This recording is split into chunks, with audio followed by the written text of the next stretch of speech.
Digital marketing నేర్చుకుని AI tools వాడుతూ డబ్బులు సంపాదించాలనుకుంటున్నారా? ఈ నెంబర్కి కాల్ చేయండి. నమస్కారం ప్రియ చౌదరి గారు. యూనివర్సల్గా ఎక్కువగా మనం చూసేది ఒకటి చెప్తానండి. ఎవరు అబ్జర్వ్ చేసినా ఇందులో మాత్రం ఖచ్చితంగా పాయింట్ ఉంటుంది. ఎక్స్ట్రా మ్యారిటల్ అఫైర్స్లో మనం చూస్తే అంటే కట్టుకున్న భార్యకి అన్ని రైట్స్ ఉన్నా ఏముండవు, కానీ గర్ల్ ఫ్రెండ్కి అయితే డబ్బు, ఎనర్జీ, దాంతోపాటు తనకు కావాల్సినటువంటి టెంపరీ నీడ్స్ ఏవైతే ఉన్నాయో ఇంట్లో దోచుకెళ్ళి మొత్తం మరీ అట్టే పెట్టేస్తూ ఉంటారు. కానీ ఇటే పెట్టడానికి కాలు, చెయ్యి, నోరు ఏమీ రాదు. పోగా ఎంత దరిద్రంలో కూరుకుపోయి నోరు తెరవకుండా ఉంటే అంత మంచిదని ఎక్స్పెక్ట్ చేస్తారు. ఎక్స్ట్రా మ్యారిటల్ అఫైర్స్లో అది ఎక్కువగా చూస్తాం మనం. ఇటేపు పెట్టడానికి రానిది ఇటేపు చెయ్యి ఎందుకు వస్తుంది అనేది అర్థం కాని ప్రశ్న.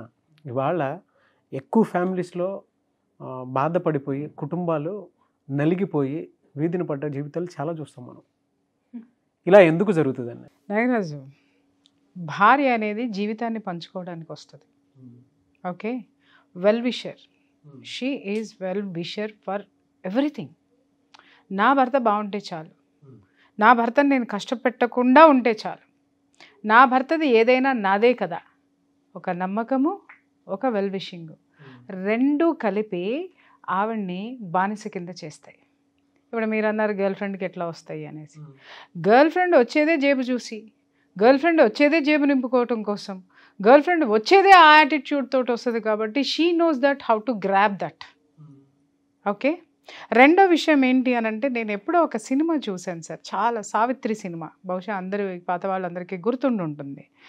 అందుట్లో భర్త జగ్గయ్య క్యారెక్టర్ అనమాట. బాగా రిచ్ అంటే ఫ్యామిలీ, మంచి ఫ్యామిలీ, అన్యోన్యమైనటువంటి దాంపత్యం ఉంటుంది. సడన్గా భర్త ఒక ఆడదానికి బానిస అయిపోయి ఇంటికి రావడం మానేస్తాడు. అందరూ గమనిస్తారు, గమనించి ఎవరు ఏమీ మాట్లాడరు. భార్యగా గమనిస్తుంది, ఎవరికి చెప్పుకోలేనటువంటి విషయం. అత్తమామలకి చెప్పుకోలేదు, ఇంట్లో మరుదులకి చెప్పుకోలేదు, ప్రపంచంలో చెప్పుకోలేదు, ఏమీ చెప్పుకోలేదు. ఇక చూసి చూసి చూసి చివరికి ఏం చేస్తుంది అని అంటే, వాళ్ళ ఇంట్లో వాళ్ళకి చెప్తుంది. చెప్పంగానే వాళ్ళ ఇంట్లో వాళ్ళు మందలిస్తారు. మందలించగానే ఇమ్మీడియట్గా ఇతను ఏం చేస్తాడంటే భార్య మీదకి రివర్ట్ అయిపోయి, నువ్వు నా గురించి చెప్తావా అంటే, నేనంటే నీకు గౌరవం లేదు, నా మీద నమ్మకం లేనప్పుడు నేను ఈ ఇంట్లో ఉండాల్సిన అవసరం ఏంటని ఇంటి నుంచి దొబ్బేస్తాడు. అప్పుడు ప్రపంచం ఏమంటుందంటే, మగాడిని అట్టు అడిగితే ఎట్టుంటాడమ్మా, వెళ్ళిపోడు. ఎందుకంటే చుట్టూ చేరిని అన్నీ ఎదవలే, వాటికి చేతగావు, వాటిలో బలం లేదు, అవి భర్తని ఎలా తిరిగి తెచ్చుకోవాలనేటటువంటి చట్టం పట్ల కానీ, భార్య యొక్క హక్కు పట్ల కానీ వాటికి విలువ లేదు.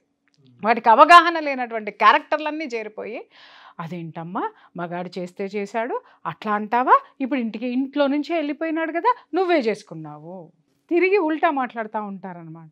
ఆ అవమానాలు భరించి భరించి ఎలా ఉంటుంది అని అంటే, అవును భలే అందంగా ఉంటుందంట, భలే ఉంటుందంట, 18 ఏళ్ళేనంట, 20 ఏళ్ళేనంట, అబ్బో చాలా చురుకంట, ఇలా ఆ అమ్మాయిని ఈమె దగ్గర పొగడ్డం మొదలు పెట్టేస్తూ ఉంటారు. నాగరాజు గారు, ఒక భార్యకి ఎలాంటి పరిస్థితి ఉంటుంది ఒక్కసారి చెప్పు. ఒక్కొక్క ఆర్గాన్ చచ్చిపోతుంది నాగరాజు, ఒక్కొక్క ఆర్గాన్ లోపల నుంచి చచ్చిపోతుంది. అలాగని చెప్పేసి అని కర్ర తీసుకొని వెళ్ళి కొట్టేసింది అనుకుందాం, ఎవరిని, అవతల గర్ల్ ఫ్రెండ్ని. కొట్టంగానే ఏమైపోతుంది అనంటే, మొగుడు ఏం చేస్తాడు, శాశ్వతంగా దాన్ని వదిలేసి వెళ్ళిపోతాడు. ఎందుకంటే వీడి అహం మీద దెబ్బ కొట్టింది కాబట్టి. ఓకే, కొట్టలేదు. భర్తను కొట్టింది అనుకుందాం, ప్రపంచానికి ఏం చూపిస్తాడు, ఇదిగో ఇది ఇలాంటిది కాబట్టే, ఇదిగో చూసారా దీని స్వరూపం, రోజు నన్ను ఇంట్లో పడేసి కొడుతుంది, రోజు నన్ను అందరితో అంటగడుతుంది, రోజు నన్ను ఎమోషనల్ బ్లాక్మెయిల్ చేస్తుంది, దీని చరిత్ర ఏంటో మీకు తెలుసా, దీని జాతకం ఏంటో మీకు తెలుసా, ఇది ఎవరితో మీకు తెలుసా, దీని టార్చర్ తట్టుకోలేక ఇక్కడికి వచ్చి నేను సుఖం పొందుతున్నాను అని చెప్పేసి అని మాట్లాడతాడు. బ్రతకాలా, చావాలా, చంపాలా? మీరు ఇలా చెప్తుంటే ఇది అనుభవిస్తున్నటువంటి వాళ్ళు ఎంతమంది ఏడుస్తూ చూస్తారో. కొన్ని వందల జీవితాలకి నేను చాలా చక్కటి పరిష్కారాలు చెప్పాను నాగరాజు. ఒక ముఖ్యమైన కేసుకి తొందరలోనే ఒక మంచి పరిష్కారం, ఒక గొప్ప ముగింపు ఇవ్వబోతున్నాను కూడా. అది బహుశా జనాలు కూడా చూడొచ్చు. ఓకే, ఏం చేయాలి?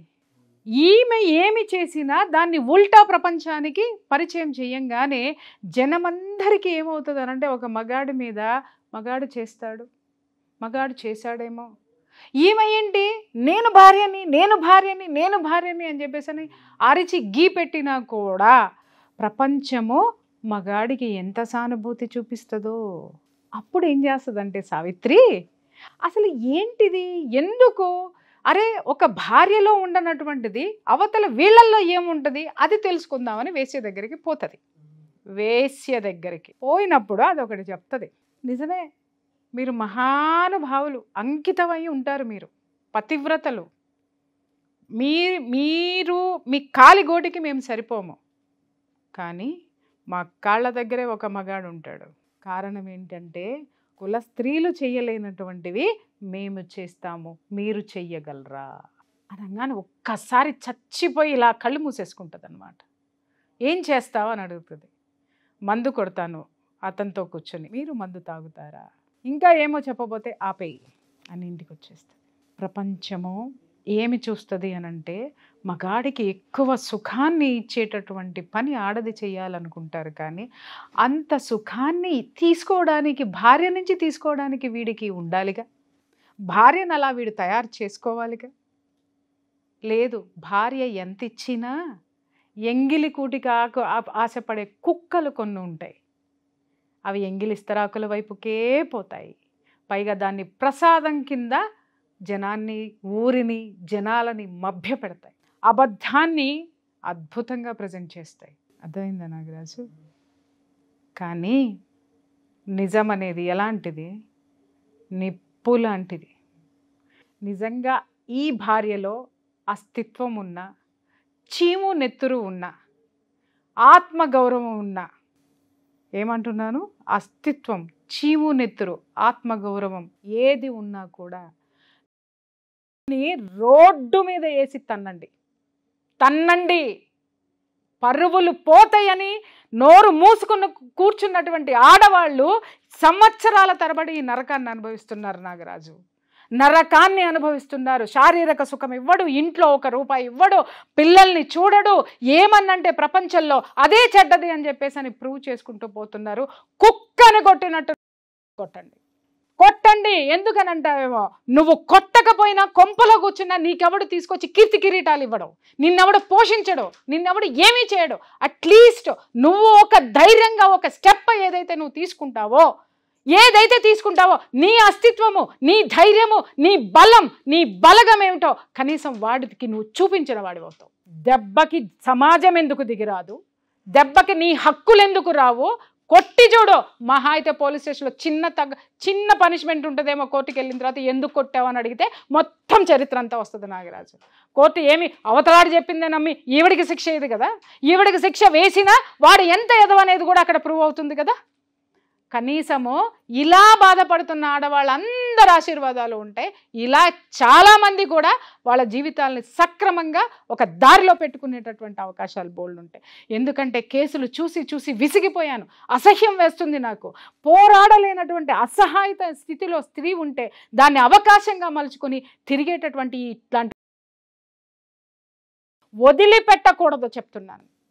కొట్టండి, కొడతారో సంపుతారో. ఇంకా చెప్పాలంటే నేను ఎందుకు ఇంత పరుషంగా మాట్లాడుతున్నానంటే నాగరాజు, ఎన్ని జీవితాలు నాగరాజు గారు, ఎన్ని కుటుంబాలు, పిల్లలంతా నలిగిపోతున్నారో తెలుసా మీకు? అసలు పిల్లలు మానసిక క్షోభకి గురైపోయి, యాంగ్జైటీలకి గురైపోయి, క్షమించండి మాట్లాడుతున్నందుకు, ఇవి ఏమో కారులో తిప్పుతాడు, ఫ్లైటుల్లో తిప్పుతాడు, ఇంకా చెప్పాలి అనంటే హనీమూన్లు వేసుకుని తిరుగుతూ ఉంటాడు. ఇంట్లో పెళ్ళాం ఎదవలాగా కూర్చోవారా? చట్టం ఎందుకుంది? సంకనాకనా చావనా? చట్టం పెళ్ళానికి లేనటువంటి హక్కు ఈ సమాజము ఉంచుకున్న దానికి ఎట్లా ఇచ్చింది? అన్ని హక్కులు ఉన్నాయి. ఏ దారులుంటే ఆ దారుల్లో పోరాడండి.